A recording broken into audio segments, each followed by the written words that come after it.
Happy WrestleMania week, folks, and welcome to episode 540 ahead of WrestleMania 40 of hashtag AskGSM here today for Wednesday, April 3rd, 2024. I'm Graham GSM Matthews. Hope you guys are doing well and having a great week so far. Obviously, a lot to get into with questions from Facebook, Twitter, YouTube per usual, so I'll keep this brief before we get going here. I'm leaving in a mere couple of hours for Philadelphia for WrestleMania week/weekend, so if you're going, let me know on any of the aforementioned outlets, Facebook, Twitter, YouTube, whatever. Hopefully our paths can cross at some point.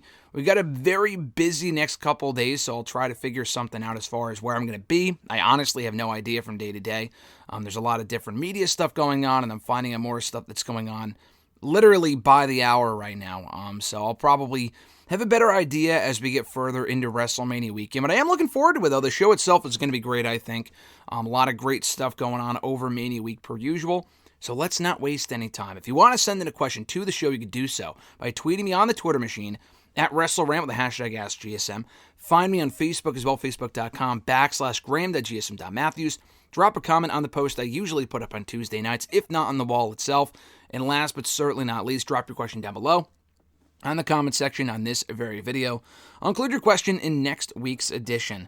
One last thing before I get going here, I should mention this. My interview with Paul Heyman, soon to be WWE Hall of Famer, up right now here on the channel from Friday, so check that out when you get a chance. I'm talking all things WWE Hall of Fame, Roman Reigns, and a lot more. My chat with Becky Lynch will be up on Friday here on the channel, and an article form over on Bleacher Report as well. That's going to be coming up this Friday here on the channel, and a whole lot more, too. I really don't know when certain things will be dropping here on the channel. It's really more a matter of when I have time. There's a lot of stuff I do intend on dropping, like, the 2K23 GM mode, hashtag GSM for GM, whatever. Stuff like that, interviews, reviews, other content. So just keep an eye out. It should be up. Everything should be up at some point. It might take me a little longer, depending on how busy some of these days get. So just bear with me. WrestleMania week is always I say worst, but it's always exciting and whatnot. I'm very grateful, but it's always certainly the busiest time of the year, and it literally has never gotten any less busy. Even when COVID happened a couple of years ago, I still found myself up, even later than I usually am, every single night working on stuff for that Mania. So it's just the nature of the WrestleMania week, and it's always exciting, very busy, but fulfilling nonetheless. So that being said, I have yet to actually kind of organize the questions here for hashtag. So again, if you hear one question in one place, you hear another question of yours a little bit later on. That's why I just haven't organized the questions yet in one document. But we can't spend too much time, this is a reminder to myself, to not spend as much time on each question today, because we have a lot to get into, and I have a lot to do, period, before I get going soon. So let's start with the YouTube questions. First with Chris W. from YouTube. Their first question was, he says, "Hi, Graham. Hope you had an excellent Easter, having a fantastic week, and excited on the road to WrestleMania Sunday, where I hope to meet you." He says, I hope, or rather, not I hope. He said, I hope to meet you, but he said, "I get a little sore reading fans trash Tony Khan's booking after every episode while sitting on their pedestals thinking they can book a better show than he can. While it is their opinion and they are all well within their right to have one, I feel it is a little ignorant and smug thinking they can book a wrestling show, not realizing how frustrating and difficult it actually is to put together 5 hours of pro wrestling a week, the way WWE and AEW do their shows. I feel this opinion is solely because WWE is massively successful and AEW is not at the moment. My question is, how would you book Dynamite, Rampage, and Collision if TK gave you the head of creative pen?" That's such a loaded question that I can't even really begin to get into. But that being said, you're right. Everyone is well within their right to criticize the on-air product and how, bad it might be or what they might do differently. It's no different than what people, myself included, have been saying about WWE for a long time now. The product is better now, but for many, many, many fucking years, the product was not so good. And we would constantly complain here on this show and elsewhere about how, what we would do differently, what we would do more of, whatever, stuff like that. And we're kind of starting to see more of that now in WWE. I think with AEW, I can't sit here and accurately tell you, what exactly I would do differently from a business standpoint with AEW. From an on-air standpoint, with Dynamite, Rampage, and Collision, first of all, I would get the fuck rid of Rampage. Rampage is such a pointless show. Rampage serves no purpose. with Dynamite and Collision, I probably would lean into a hard brand split, or at least kind of the soft brand split that we had. Not for the reasons that we had it, but more of a separated roster with what we got early on in Collision's infancy. That I thought was a really good idea. Not separating Punk from the people he had a problem with. We'll get to that later. But, the actual idea of separating the shows, because they do have such a loaded roster that we are seeing a lot of the same people on Wednesdays. And on Saturdays, it's really not getting a whole lot of variety, or they just put all the important people on Wednesdays and all the leftovers on Saturdays. I don't really think it should run that way, but whatever. So, one thing I would do differently, or I would recommend that AEW do more of, I will just say this and keep it at this, is to do more stories. Now, that's not to say they don't do any stories, but I feel like I'm watching Dynamite, and a lot of the times they have a lot of good matches. Okay, great. I get great matches all the fucking time. Every single week, to the point where I forget how many great matches we have by the time the week is over. Getting great wrestling on a weekly basis is awesome. That wasn't really a thing for so many years on U.S. television. We're getting it now, which is great. But you need compelling stories and feuds that keep people coming back for more. Danielson and Ospreay, I'm really looking forward to at the pay-per-view. They have done absolutely fucking nothing on television to build that matchup. Danielson's doing his own thing. Ospreay's doing his own thing. Like, I'm going to watch everything regardless, but the average AEW viewer would have no fucking reason to watch these shows as opposed to just tuning into the pay-per-view. They will tune into the pay-per-view and enjoy the pay-per-view because the pay-per-views are typically great. But the week-to-week television just doesn't feel important, and that's a problem. Just doing a better job of telling those stories, giving people more stories to, tune into and stuff like that, and focusing on a variety of different people, to me is one of the bigger and better things they can kind of focus on to have better shows. Because otherwise, as it is right now, they have a lot of great matches, and that's awesome. But there's really not a whole lot of things worth tuning into from week to week, aside from just those good matches, at least in my opinion. His next question, let's see, he said, last week we talked about Chris Jericho and the issue with his booking in All Elite Wrestling. This week we should talk about Candice LeRae's dilemma and her booking since coming to the main roster. Two totally different ends of the spectrum right there. Chris Jericho and Candice LeRae. Anyway, so you continue. When she debuted, she got very little to no reaction, and for over a year she's been booked poorly when she is on screen and has basic bathroom matches.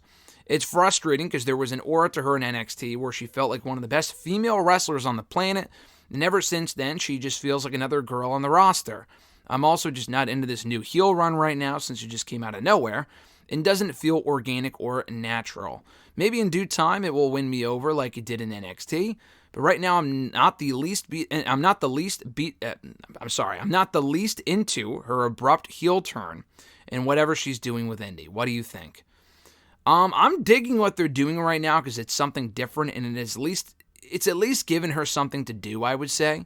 I also like Candice a lot. I think she's really, really good. I think you're kind of romanticizing her NXT run.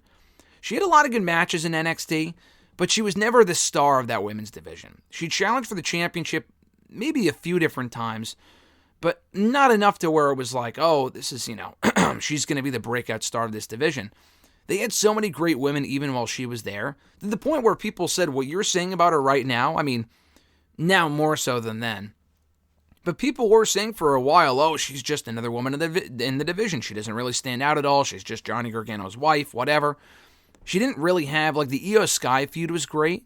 Beyond that, she didn't really have a lot of memorable feuds in NXT. And she was in NXT for 4 or 5, maybe not 5 years, but probably close to 4 years. She was there before she got pregnant and left and then came back to the main roster. I'm glad she's on the main roster. Candice is great. But you're right, they really haven't done much with her. Her booking isn't great. I'm glad the heel turn at least gives her something to do. And I think so far, to me anyway, it's been well done. I talked about this before, but I like what we've gotten out of Candice so far.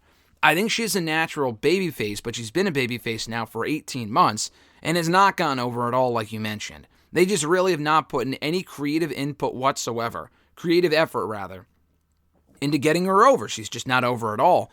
And that goes for Indy as well. But as a fan of both women, I'm glad they're actually doing something on the show. They are talented, and they're making the most of it. The matches themselves aren't really worth writing home about, but I think the progression and consistency of the angle, the consistency in progressing the story has been well done. So, you're right. Her return run and even her original run in NXT have been kind of underwhelming on the whole. She didn't really have a lot of like, oh, go back and watch this match from NXT. The Io Sky matches, yeah, but beyond those, other than maybe War Games, there's not a lot of matches that come to mind. But, I think she's very talented. I'm a fan. I'm glad she's at least doing something, like I said. His next question, let's see. He said, who in your opinion is on your Mount Rushmore of tag team wrestling? I think I've answered this before. I don't remember, but I remember saying the Hardy Boys, Legion of Doom. It would probably be like a team. I mean, I can't speak to their entire wrestling career, but like probably, the Midnight Express, like a team like that, probably, or the Rock and Roll Express, one of those two. The Hardy Boys, the Legion of Doom, and the Dudley Boys. You could put Edge and Christian on there too, but that would be tough. I mean, maybe just those three teams. I mean, could you put the Usos on there? I don't know. I would probably put an older team like Midnight or Rock and Roll Express on there before the Usos, but you can absolutely make an argument for the Usos being like the greatest team in WWE history. So I don't have a definitive 4, but those are some of the 2, or some of the few that come to mind. Next question from Jordan B. He says the Cody versus Roman match would most likely be Bloodline rules. Of course, there's going to be interference by Jimmy, Solo, and The Rock. I was just wondering if you think any other NOI family members could interfere in the match. To me, it would be cool if The Rock gathered other NOI family members like Lance NOI, Jacob Fatu, Zilla Fatu, Deuce Manu, and Sean Maluta to interfere in the match. Then you could have guys like LA Knight, Sami Zayn, Kevin Rollins, possibly John Cena, and Stone Cold Steve Austin to come out for the save. Couple things. Well, yeah, I mean, I agree with the general idea of that, not the specifics. Zilla Fatu is still incredibly fucking green. I think that's Umaga's son, is it not? He seems very new and very green. I would absolutely not put him the fuck out there. I know he's not a member of the Anoa'i family, but they consider him Samoan, does the family, and that would be Tama Tonga. We know, not for a fact, but it's been heavily rumored for a while now and reported, that he's now signed to WWE. So he could debut a WrestleMania in that match. Hopefully Cody still wins. That's the key here. But you can have him interfere, make people think Roman might retain, and then he doesn't. But you can have Tama Tonga interfere. Jacob Fatu, to me, would make the most sense. I mean, the guy's great. He's awesome. He is worthy of a WWE run. He would be an awesome addition to the Bloodline. And I think he's a free agent right now, too. He left MLW earlier this year. So those guys, to me, would make the most sense. Deuce, who gives a fuck? Manu, who gives a shit? Lance NOI, I like. Maybe Lance. We've seen him on WWE TV before as a jobber for Shane McMahon. And then Sean Maluta, I like Sean. Is he a part of the NOI family? I did not know that. He's a good wrestler, but like, why have him interfere if he's not going to like sign or something? Like the other people I could see signing. NOI maybe to NXT. The rest of them, Zilla Fatu, no, not yet anyway. Deuce Manu, no. So you don't need to completely overbook this thing. To have a few other Bloodline people in the match would be fine. To have like fucking 7 would be ridiculous. And as for the baby faces, Cena and Stone Cold I could certainly see. If they book it properly, that would be awesome. Like the other people that you mentioned, Jey Uso definitely, Rollins possibly. The rest of them, Knight, Kevin, Sammy, they're all busy in other matches at Mania. Could they come out and pull double duty and interfere? Sure, it would be cool to see all the people the Bloodline has wronged over the last couple of years come out and attempt to cost Roman Reigns that championship and kind of counteract the Bloodline interference. I feel like that'd be really cool. But I don't see, for example, LA Knight feuding with AJ Styles, beating or losing to him, whatever it might be, and then coming out on night 2, later that night, to interfere in something that he really hasn't had a whole lot to do with in recent memory. So probably not on people like that. But if you keep it limited and don't overdo it, then yeah, the interference could be a real asset to that matchup when it comes to people like maybe Stone Cold or Cena and the rest of the Bloodline. Next question from Micah Does It from YouTube. He says, WWE isn't using Omos and MVP at all. What do you think of taking the North American Championship off of Obafemi and pairing Omos, Obafemi as a tag team on NXT or the main roster with MVP as the manager? No, Obafemi's better than that shit. I mean, the guy's not like NXT Championship material, and I've said that before, he's still very green. Omos is like the nicest guy in that entire roster. The fact we haven't gotten a whole lot of Omos on the show does not bother me at all. We've already seen the Omos tag team shit with AJ Styles. He's kind of had a ceiling. I don't really know what more you do with the guy. That is not it. Do not put him with Obafemi. Obafemi's better than that. He has a higher ceiling than that. He should not be in a tag team. Putting MVP with Obafemi would not be bad, but putting them in a fucking tag team or a group maybe, but no, I don't really think that's necessary. Let's see. Next question, also from Micah. Do you know what the reason was as to why Jeff Hardy left WWE in 2008 after winning the WWE Championship? Yeah, I mean, he was just kind of beaten up. He wanted some time off. I think he was under the impression. It was 2009, not 2008. So he won the WWE title in 08, and then won the World Heavyweight Championship twice in 09, which was always the plan. I remember reading reports. This was early on in me being, reading dirt sheets and shit. Back in the summer of 2009. I remember reading that Jeff Hardy was going to be taking time off. They put the championship on him anyway, because they knew the end game was him putting over CM Punk at SummerSlam. So it ended up working out well in the end. They had some great matches. But his body was beat up. His contract was up. He was dealing with other issues anyway. He got busted for a drug thing soon after. So I don't know if that really factored into it. But I guess he was just really beat up from all the years of injuries and stuff like that. He was kind of burnt out. And again, I think he was under the impression he would be back in WWE. Probably in time for WrestleMania, I would have to think. Probably in a feud with CM Punk, rekindling that rivalry and beating CM Punk or whatever. And that just didn't happen. Obviously, he went to TNA instead. The money, I assume, was a lot better. The schedule was better. WWE, they probably would have taken him back. But like I said, he did have a couple of run-ins with the law around that time. And this was Victory Road, too. So that was the main reason as to why he left WWE. It was an amicable split. It's not like they buried him on the way out. He was given a pretty generous exit from WWE in pay-per-views of, main events of pay-per-views, winning the World Heavyweight Championship, having a loser gets fired match from WWE, steel cage match with CM Punk on SmackDown, and then obviously he wasn't back for another 7-8 years. But the way he went out was oh, okay, he'll be back at some point. And then it was another 8 years because he went to TNA instead. Chris W. back to him. His question was, while I'm not that huge into Marvel or DC, I do enjoy comic book movies. My favorite ones are Burton's Batman, Nolan's Dark Knight trilogy, Iron Man, and the one that started it all, Superman 1978. If I had to pick between Superman or Batman as the better hero, I would go with Batman. I just find him as a more compelling character and more relatable on the whole. However, there's no denying the iconic impact Superman has had on pop culture. What would you say is your favorite Superman movie and performance and actor, and your favorite Batman movie and actor? My favorite Superman is Christopher Reeve. And I think it's Christopher Reeves, is it not? You wrote Reeves, so I thought it was Reeves. But anyway, he said, and the movie is the first one from 1978. And my favorite Batman is Michael Keaton. And my favorite Batman is Batman Returns. What are your picks? I have seen way more Batman movies than fucking Superman movies. I have seen the first few Superman movies. I don't know if we rented them on TV or we rented them from fucking Hollywood Video or something. But I remember watching as a kid, 20 years ago, probably a little less than that, watching all those early Superman movies, 1 through 3, maybe 4. I don't know if I finished 4 or 3, but I did watch the first 2. I mean, I don't remember much about them in retrospect, but they were, decent enough movies. And that was really it, though. I did not see Man of Steel. I've heard nothing but great things about that movie. I have not seen that movie. I know he was in Batman vs. Superman. I didn't see that either. He was in Justice League, and that movie sucked.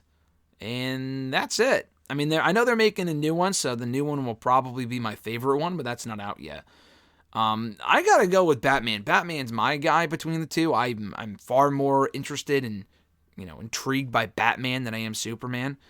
So I did watch the Michael Keaton Batman, the first one. It wasn't Batman Returns. It was Batman, not Begins. That's the 2005 movie, I think, is when it came out.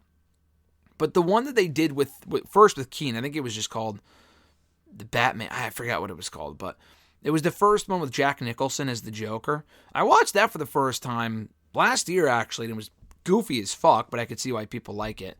And it was a good movie, but it's just okay, this is kind of It was extremely over the top, and that was just the product of the times around that time. It wasn't the movies that we get now. The best Batman movie I've ever seen is obviously Dark Knight. I love Dark Knight. I watched Batman Begins for the first time a couple of months ago last summer, and that was good too. I really like Dark Knight Rises. I thought that movie was great. I really enjoyed that one. The most recent one, the Robert Pattinson one, exceeded my expectations because I didn't really have high hopes for him as Batman. The movie itself was awesome, so I'm more of a Batman guy personally, and my favorite Batman movie would be the Dark Knight. I know he's not regarded as a great Batman, but what's his name? Oh my God. The guy that played Batman in that movie. I mean, I don't remember his name off the top of my head for some reason. I'm just extremely fucking tired, and it's not coming to me right now, but the guy that plays Batman in that movie would probably be my favorite. Not Ben Affleck. That's the second. That was the next one after that. God, I'm not remembering his name right now. Now it's going to fucking bother me. Hold on. Let's see. The Dark Knight cast. I'm going to feel like an idiot. Christian Bale. There we go. Christian Bale would probably be my favorite Batman because I just enjoy those Batman movies. Next question. Let's see, from Jordan, also from Jordan B, back to Jordan B. He says, do you think the Creed brothers should limit the Brutus Ball double team move, maybe just to do it on PLEs, or come up with a new tag team finisher, even when Brutus did the Brutus Ball by himself? I will get worried that something will go wrong. I remember he did a Brutus Ball from the top rope to the outside at NXT Stand and Deliver 2022, and I thought he broke his ankle. I mean, if he hasn't gotten hurt yet, then probably not. It might behoove him, if that's the right word to use, to change the move, because it might either hurt him or someone else. I know Judgment Day, it seemingly, I mean, we never really got confirmation on this back in December, but we haven't really seen a whole lot of them since on TV, so on these two, not just him, but they had that match with Judgment Day for the tag team titles, and they hit their finisher, the Brutus Ball or whatever, and I think it clipped Damien, and he got really fucking pissed, and he kind of was shooting on Brutus afterward by picking him up immediately and throwing him out of the ring. It was really weird. So, yeah, I mean, if the talent don't like taking the move, then probably don't do it. I think it looks awesome, but if it becomes a problem, then yeah, they're probably going to have to change it at some point. And then the last question comes from, let's see, Brandon A. He's got two questions here. No, he's got multiple questions. Shit. His first one says, what's up, GSM? Hope all is well and have a great time this week with all things Mania. His first question was, I've heard people say the Judgment Day should be broken up soon because the act is starting to run its course. Has it really, though? Rhea and Dom are getting monster reactions, although Rhea is getting the cool heel cheers instead of the boos. JD hasn't been in the group that long. Finn Balor's in the upper mid-card and isn't struggling. Damian Priest is likely days away at most 2 months from being a world champion. I mean, I guess we'll see about that. Every single member is doing something at WrestleMania, although JD is relegated to the Battle Royal on SmackDown. 3 members are currently champions, and all of it feels earned. If those champions were to retain this weekend, it would be much less criticized than the other champions. I think Damian and Finn should drop the titles, but it wouldn't be nearly as bad as Roman, Io, or Seth retaining. Again, Rhea is over like gangbusters, but she doesn't even wrestle in the vast majority of time. Her promos are good, but they won't blow you out of the water. So where is all of her white-hot heat coming from? I think it largely has to do with being associated with that faction. I mean, we'll get into it, but I'll finish your question first before I answer that. We can't act like it is from her matches this year, I guess he means. There's a typo there, but just because she beat Charlotte. Beating Charlotte is not enough to make you one of the most popular wrestlers on the roster for an entire year. And do we really want Damian as the heel world champion without a faction? Every single heel champion on the main roster right now is part of the faction except for Logan Paul. Even then, he's at an alliance with Austin Theory and Grayson Waller. I love Damian Priest, but am I to believe that he is good enough to have a good and meaningful title run riding solo when Rhea, Roman, and Gunther are all better and still need factions to enhance the respective acts, which also, again, is not true. That's just me inserting that. I think it is a bad idea to break them up. Keep them together and just write compelling stories for them and give them good opponents, in my opinion. What are your thoughts? No, I completely fucking disagree. I completely disagree with probably most of that question. Roman does obviously not need the bloodline to be a good champion. Gunther does not need his stable to be a good champion. I mean, if they broke Vinci and Kaiser away from Gunther tomorrow, it does not eliminate the fact he is the greatest intercontinental champion of all time. Roman Reigns wins with the bloodline, yes, but Roman on his own, and that will come at some point, whether it be with Paul Heyman or not, but like without the Usos and Solo I'm talking about, will still be one of the biggest stars in that entire company and could have a great title run without a faction. Now, I think the stories within the faction, the whole bloodline story, but the bloodline itself is not what's making Roman interesting. He's just a great heel. Rhea, I disagree with the most, because Rhea is not made interesting by Judgment Day. I'll give you she kind of turned her career around when she joined Judgment Day, but I'll give you an example here. No one really gave all that much of a fuck about Rhea early on and during Judgment. I cared about her, and a lot of people liked Rhea, but she was not as over on the level she is now, because this is what changed. Rhea was always great in the ring, and there's a lot of people that are great in the ring. But what really separates Rhea from the rest of the roster, in my opinion, is the confidence, the character stuff, the Dom stuff too, the mommy shit. Like, they kind of abuse that and do that a lot with like the whole, like, they say it way too many times. But, that helped get her over to a large degree. And she just has this fucking aura / confidence about her that separates her from the rest of the roster. She has this larger-than-life energy about her that no one else on that roster has. You're right. Not a lot of matches she has had in the past year would put her on a different level and say, hey, this is the match that really got her over. The Charlotte match at Mania last year was great. You're right. I agree. Probably one of the best WrestleMania women's matches of all time. But it's really been the promo work and the character work more than anything that has made Rhea Ripley so beloved. Obviously, she's very attractive as well, and that's a component. People just love her. Women, men, you can't blame them, obviously. And that will, that's obviously a factor too. But she's always been attractive. It's never really been that. It's not like, oh, she grew her hair out, people are going to start cheering her because she's hot. Like, no, she's always been attractive.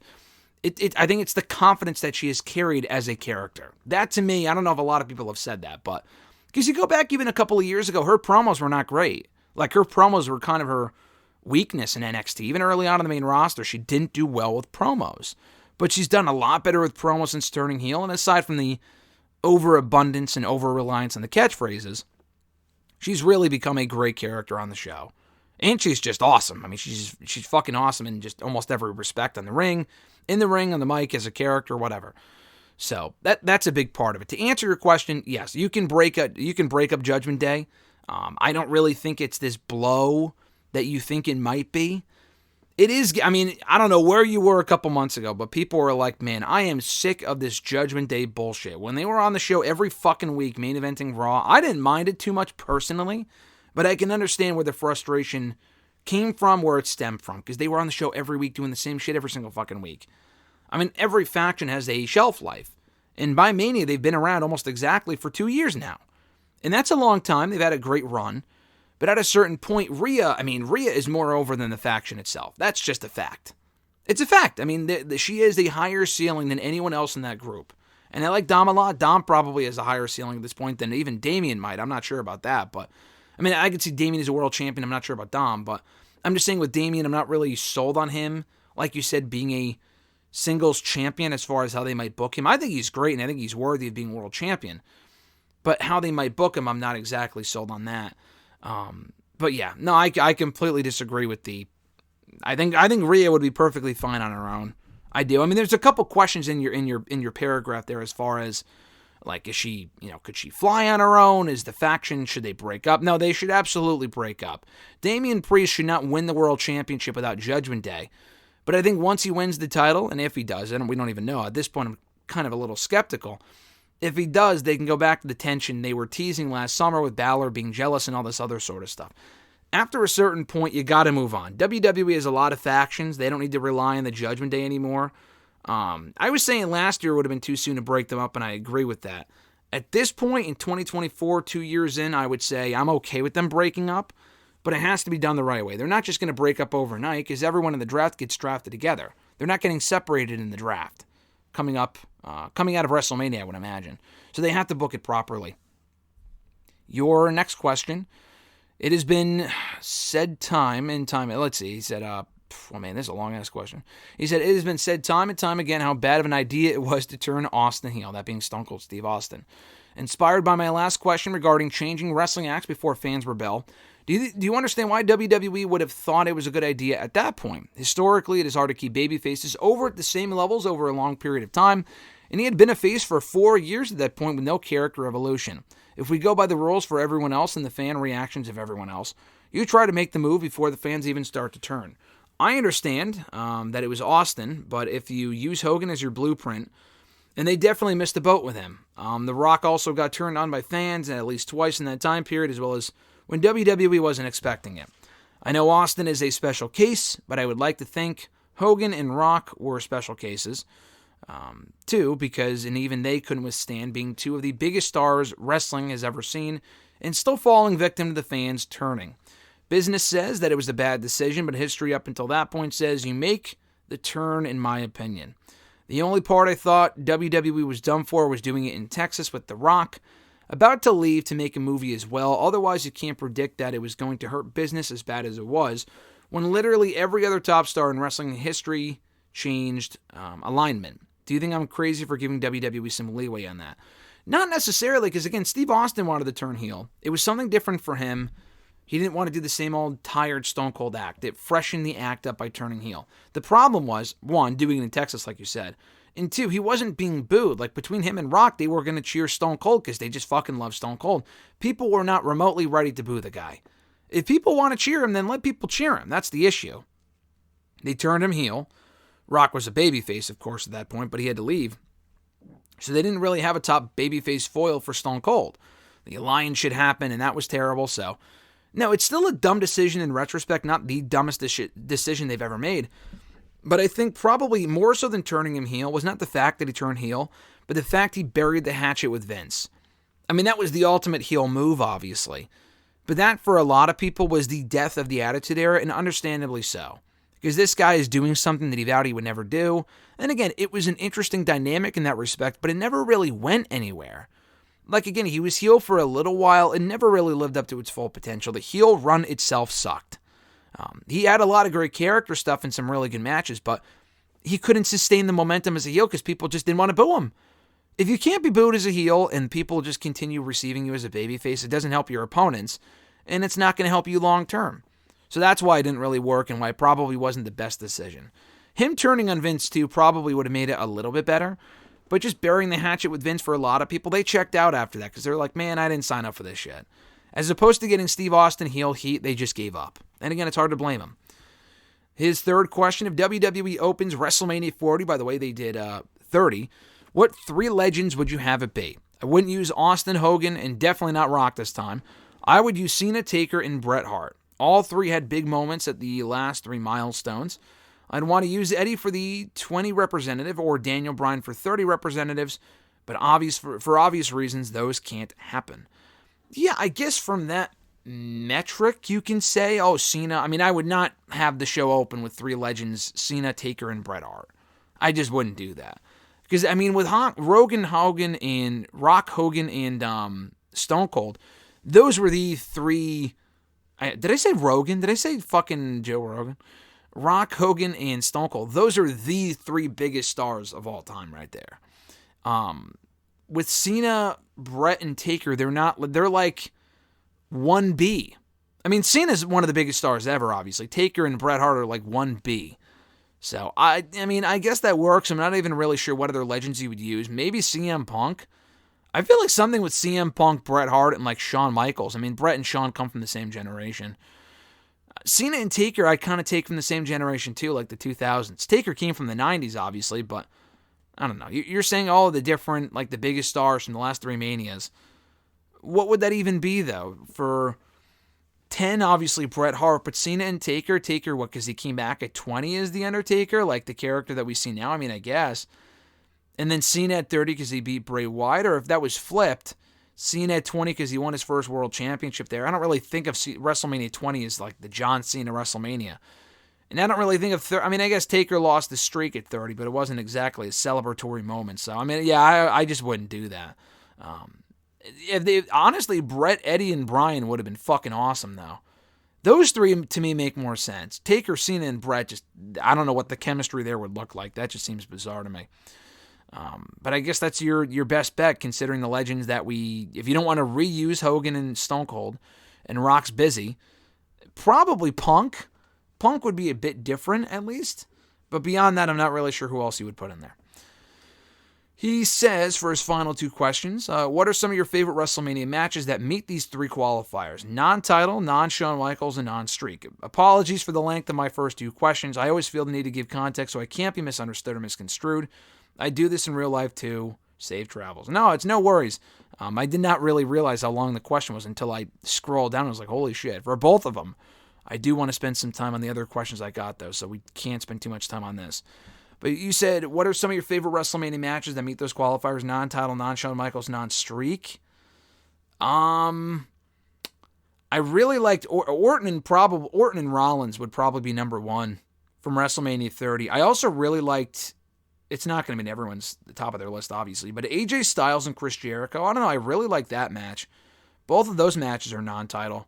Warrior and Savage from WrestleMania, 7? The loser retires match, whatever, the retirement match. I did a whole, countdown of my favorite WrestleMania matches. This would have been, 8 years ago, so there's obviously new ones that I didn't include as of that writing. But those would probably be the top 3. Hogan and Savage, which was non-title from Mania 7, I think.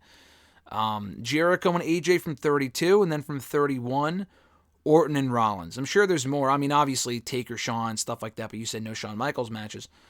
And non-streak. So it would probably be those 3. Definitely Orton and Rollins, though. I'm trying to think of other, Money in the Bank as well. Money in the Bank in WrestleMania 24 I fucking loved. That was a great match. I'm trying to think of the other Manias. Orton and Punk from Mania 27 was pretty good. I just rewatching it on playback the other day. That was a great video. I'm trying to think of what else. Those would be the top ones. Definitely those would be the top ones. All right, so let's go to the Facebook questions now. Let's see. Noel said, happy WrestleMania week, everyone. What would be your top 5 WrestleMania matches where the wrong wrestler won, or the top 5 best WrestleMania wins of all time? I don't know about the top 5 best WrestleMania wins of all time, but as far as the wrong outcome, that one came to my mind first. In no particular order, Bray losing to Cena at Mania, what would that have been? 30. Stupid. Probably Bray losing to Orton as well at 33. Not only was that the wrong outcome, but the match was terrible. I mean, honestly, almost any Bray outcome, you can say, that was the wrong outcome. I would not have had Brock break the streak. I don't know if you would put that on that list. I mean, I probably would. I didn't like that. That was also for Mania 30. Sting losing to Triple H in Mania 31, still fucking stupid. Obviously, I would say Booker T losing to Triple H. I mean, if they had Booker lose to Triple H, okay, but the way they structured that feud, and then the match, and then the finish, made Booker look like a complete fucking loser. It took him years to win a world championship after that. It was so dumb. And then obviously, I mean, again, not number 1, you could put in any order you want, but Roman beating Cody. I still say that was a dumb decision. Even a year later, I'm sorry, I still say Roman. Even if Cody wins this year, him winning last year would have been better. Just my opinion. Let's see. Christopher L. is asking about, I can't read the whole question because we're kind of short on time here, but you basically asked about Roman Reigns. Do I see Roman Reigns as one of the greatest wrestlers of all time career-wise, or only for the last 4 years where he actually put effort into his career? I mean, it's actually funny you say that because it feels like he doesn't really put in a lot of effort at all these days. It kind of feels like he's coasting as a character. Some of that's intentional, but some of it's dude, it doesn't have to be the same rinse, wash, repeat shit every single fucking week. No, I think Roman would go down as one of the all-time greats. Is he top 3, top 4? No. We actually did a top 50 ever for Bleacher Report. And the list is still coming out. We're doing 10 every few days. And I think I put Roman at 12 or 13. I mean, I would not put him above Bret Hart. I would not put him above Shawn Michaels. I would not put him above Cena. Or maybe Brock. Him and Brock are kind of close. Not in real life. I don't know. I have no fucking clue. But in terms of the list I put them on. But I definitely put him behind Taker, Triple H, I believe, Punk, Bret, Shawn. I mean, there's a lot. I mean, he is one of the greatest of all time, but where does that list really end? And the run that he's having now really is what he will be remembered for more than anything, for sure. And that really kind of escalated him up several spots, obviously. but I would still put the other people above him. And when it's all said and done with him, we'll see.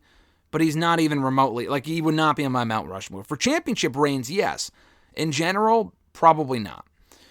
His second question, again, I'll just, they're long-worded questions, so I'll just kind of summarize here. You're basically asking for your second question, how would I bring back Jamie Hayter? I would bring her back ASAP if she's ready. You mentioned in your question, what about All In? I mean, yeah, she can come back at All In or before All In. That would be great. That's not for another 4 or 5 months. So I don't know if I would do that necessarily. But you just have her come back and, try to go after the championship she never lost. Her and Toni Storm have unfinished business. She was beaten for the belt, but she never had a chance to get it back because we haven't seen her since. And that was a year ago, Double or Nothing. So just have her go after Toni Storm. Maybe she's the one to beat Toni Storm for the championship. And then after that, you can have Mariah May turn on Toni Storm. That can be a non-title feud, obviously. So that's probably what I would do. Their next question, or Chris's next question. He said, WWE is said to be bringing back or creating a new mid-card belt. If it's bringing one back, well, what belt do you think it is, and what belt do you hope it is? I mean, bringing one back? I mean, if it's creating a belt, probably a women's mid-card championship. Get rid of the fucking tag titles, but do a... I would get rid of the tag titles, but do a mid-card women's championship. Bringing one back, we don't need another return of a championship, unless it was for like a gimmick, like the European Championship or some shit like that. Otherwise, you don't need to bring back any belts. But if it's a new title, then probably a women's mid-card in place of the current tag titles we have for the women. And then your last question was, my thoughts on the Punk interview. Basically, again, you went on further than that, but I'm trying to keep it brief here because I got to get going soon. But, I thought the interview was great. I really, really enjoyed it. I'll have probably more thoughts on it on hashtag AskGSM a little bit later on this week, tomorrow. I'll be talking about it with RJ briefly. But he just answered the questions that Ariel Helwani gave him, so it's not like he went on there with an agenda to talk about AEW. He answered the questions honestly, and one of the things he couldn't talk about, that being Brawl Out due to the NDA, but otherwise he was pretty transparent about shit. And obviously a lot of that is his side of the story, but it's refreshing to hear because all we heard was reports and the other sides of the story for so long, and he has a completely different view of things and all this other sort of stuff. So I would say the stuff he said about AEW, while harsh, was true. Tony Khan, I don't work there, but the guy doesn't really seem like much of a boss. Very nice guy, does a lot of great things for a lot of people. AEW being around and him being in charge of it is a great thing. But we can't pretend that this is some boss to be taken seriously with how he conducts himself sometimes. Punk too, obviously, but in that regard. But some of the business decisions made or lack thereof really paint a lot of the comments that he said in a not very good light for Tony Khan. And he wasn't exactly wrong a lot of what he said about AEW, and they have a lot of work to do to kind of change that perception in a lot of people's minds. Let's go to the Twitter questions here as we wind down. At Reborn Again, what are the chances that WWE has Cody take the fall on night 1 just to have an all-out mayhem-filled finish for night 2 where he beats Roman? Very high. I think the chances of that happening are very high. I hope they don't do all of that only to have Roman win. That would be fucking stupid. But I do think Rock would pin Cody night 1, all-out mayhem night 2, and then Cody wins. That's what I would do. That's what I hope happens. At ULU91, your thoughts on the rivalry between Hangman Adam Page and Swerve Strickland. A couple months late here, but I thought it was good. Enjoyed it for what it was. I don't really, I thought it was a very good feud. The matches were great. Escalated Swerve, and that was kind of like the key thing for me. Page is already a made guy in that company. Swerve was not. He was doing well prior to that point, but that feud was really what took him to that next level. And the matches were very good as well. Didn't love the hardcore nonsense, the unsanctioned bullshit from Full Gear, but I could see why people liked it. At Reborn Again, John Retland from Twitter and YouTube, obviously, Real Honesty with John Retland. Check out his content, does great work. I already answered a question from him a moment ago, but I forgot to mention it then. Plug his shit. But his question was, with the recent Bray documentary indicating Bo might return soon, when do you think it'll be? I don't think they have anything on the table. I mean, I guess it could be right after WrestleMania. I just thought they did that as a plan, like if we do want to bring him back as Uncle Howdy or on his own, that would be one way of doing it. Yeah, I don't think it'll be anytime soon, though. I mean, the Bray stuff might still be fresh for them. It might take a little bit more time. But I'm curious to see what they do with the guy, for sure. So we'll see what happens. But, yeah, it probably might not be anytime soon, even though they had that teaser at the end of the documentary that I have yet to watch, by the way. I will watch either today at some point this week, and the review should be up at some point. within the next couple days is my plan. At Iwagu91, what do you think is the best women's match at WrestleMania? I've answered this before, but I would say either Charlotte and Rhea from last year, or Sasha and, or not, I guess you could say Sasha Bianca, but I would go, I thought Becky and Bianca from Mania 38 was better. So one of those two matches, Becky and Bianca from 38, or Charlotte and Rhea from 39. Can't go wrong with either one. Their next question here, what are the odds that two teams will grab each of the tag title belts at WrestleMania this Saturday? I don't know how high of a chance that is, but it's likely. It's possible. It's very possible, based off of Michael Cole saying on Monday, the belt will continue, or the match will continue until both belts are retrieved. That might have just been a red herring, but I hope it's not true. I hope we do get separate tag team champions again. The division's deep enough, not like super deep, but deep enough on both shows to justify having two sets of tag titles. So that's what I would do, and I hope they do it. Let's see. Last question from John here. Non-wrestling related. With the initial success of the latest Godzilla Kong movie, do you think we'll get a ton more of these films in the future? Yeah, from that specific franchise, probably. I don't really see the need for it personally. I enjoyed the movie. I know you didn't really like it, John, but I've enjoyed a lot of those movies from the legendary Monsterverse, whatever you want to call it. I don't really see what the next step would be. I also don't follow the kaiju stuff. I don't know. We got to see them face off in the last movie and then team up in this one. What more can you really do, honestly, going forward? So I would just end it, but they probably will make more movies because they make money. That's just what they do. At noob_n_code TV, what are your thoughts on Jade Cargill's debut last week on SmackDown? I think she's going to be doing great. Her match at WrestleMania will be great and exciting. Yeah, I like the debut. We were there for it in person at Mohegan Sun. I thought it came off great. She came off like a star. And then we got to see her again at the end of the show, saving Bianca and Naomi. I thought that was a great moment with them pointing to the sign and kind of posing together. That was sick. So, yeah, I really like the debut. She's off to a strong start so far in WWE on the main roster. Your second question, your thoughts on CM Punk's comments about AEW in the MMA Hour yesterday, or on Monday, whatever. I pretty much agree with Punk on what he said. AEW is a joke and an embarrassment. The company itself is not a joke and an embarrassment. It's more so like how Tony Khan conducts himself can be a joke and an embarrassment. How CM Punk conducts himself sometimes can also be construed as an embarrassment.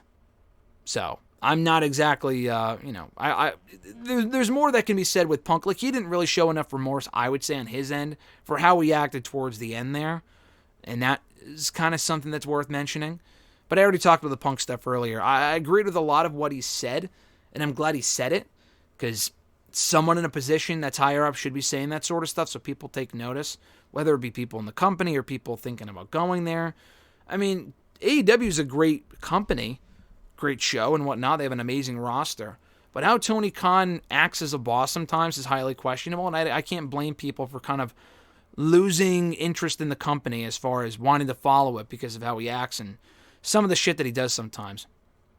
Final three questions here from @TheAverageGrunt from Twitter. His first question was, do you think the reason why we haven't gotten a promo exchange between AJ Styles and LA Knight for the WrestleMania build is because they don't want people directly comparing Knight's promos with The Rock's? No, I don't think so. Knight's going to have to talk again at some point. So it's, what, are we just not going to have him on TV at all, or really have him cut any promos while The Rock is on TV? That's stupid. I think that's just a conspiracy theory. No, I think they just really haven't. We haven't really gotten a promo exchange between the two, because we already know why AJ attacked Knight, and the whole point of them not really having an exchange on the mic is because Knight wants to get his hands on AJ.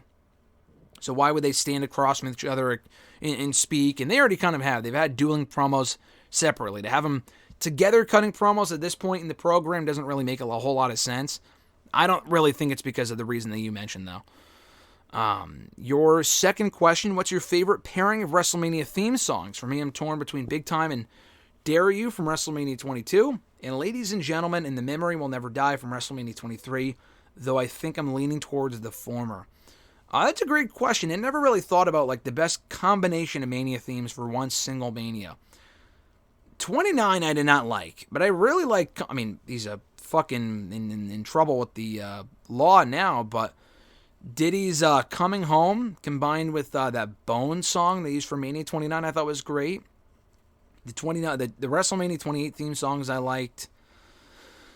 Probably Mania 24. You mentioned 22 and 23. I really like the 24 theme songs. Light It Up by Rev Theory, and then the complete opposite of that, like where that song gets you hyped up and like, oh man, what a great rock song, blah, blah, blah. Feels big time, no pun intended. And then you have Snow, Hey You or Hey Yo or whatever by the Red Hot Chili Peppers. Just that song really brings me back.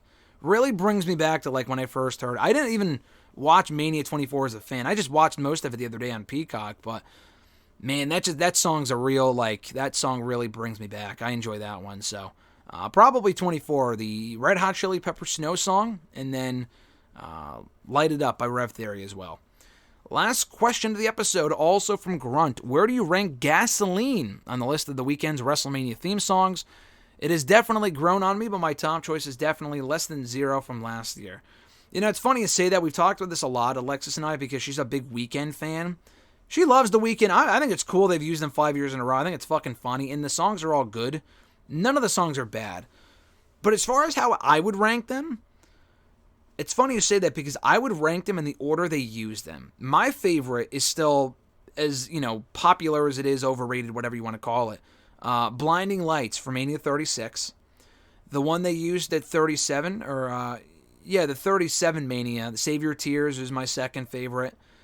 Sacrifice from 38 would be my third favorite. Less Than 0 is 4. Maybe a little more than Sacrifice. I'd have to go back and listen and think about it.